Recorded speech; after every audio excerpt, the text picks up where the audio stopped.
Hey Internet, I'm Chris, and this is the place on the internet where I talk about comics, movies, games, and things I'm generally passionate about. So earlier this year, Rocksteady released one of the greatest flops of all time, Suicide Squad Killed the Justice League. Now, people have kind of forgotten about that because Sony followed that up by dropping what was the biggest flop of all time in Concord.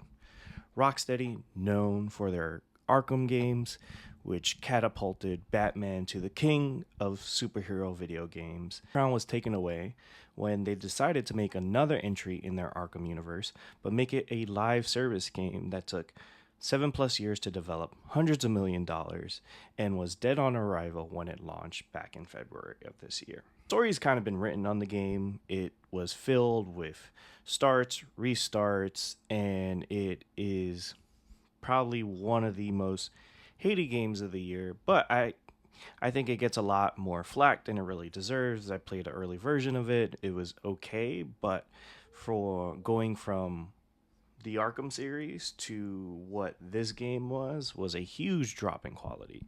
And it made people wonder, why would a studio known for great single player experiences jump into the waters of live service games?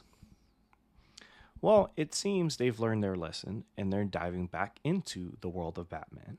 Now, this was tweeted by Nick. They tweeted that Rocksteady is working on a new Batman Arkham game, with Sony possibly positioning themselves to support the game and fight for exclusivity rights, which would be insane if they were able to lock in exclusive rights to both Batman and Spider-Man on their platform. But it would kind of make sense, granted, because hey, Nintendo can't run these games. Also, Xbox is in disarray, kind of like Sony. Now, how reliable this source is, who knows? Twitter is full, well, X is full of scoopers and wannabe scoopers trying to get on the next big thing, whether it's movies, games, or TV.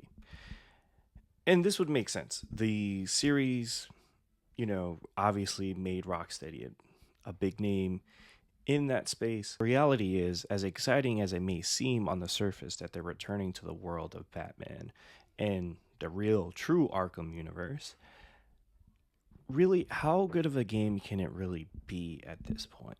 The co-founders of Rocksteady, who spearheaded those games, no longer work at the company. They split off and created their own studio that's also working on AAA licensed games, reportedly one set in the G.I. Joe universe, or that's what they're fighting for. In Arkham Knight, which, in the years since it's come out, has obviously grown on people. When it first launched, it had a lot of mixed reactions, and a lot of that had to do with the fact that they didn't bring back Paul Dini, who was a great writer and creator of Harley Quinn, was on the original Batman the Animated Series, which the Arkham games are almost like a spiritual successor to. So, as cool as this may sound, is the Rocksteady we knew when they created those games? Now, Suicide Squad that Killed the Justice League has some elements of that. The compelling cutscenes. The story wasn't really there, but what can you do with a live service game?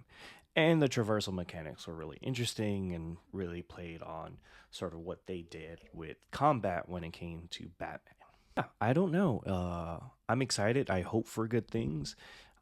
I wouldn't mind if they revived any of the 10 to 20 ideas that were rumored before we got Suicide Squad Kill the Justice League. And I don't know. I am really pessimistic when it comes to AAA games these days.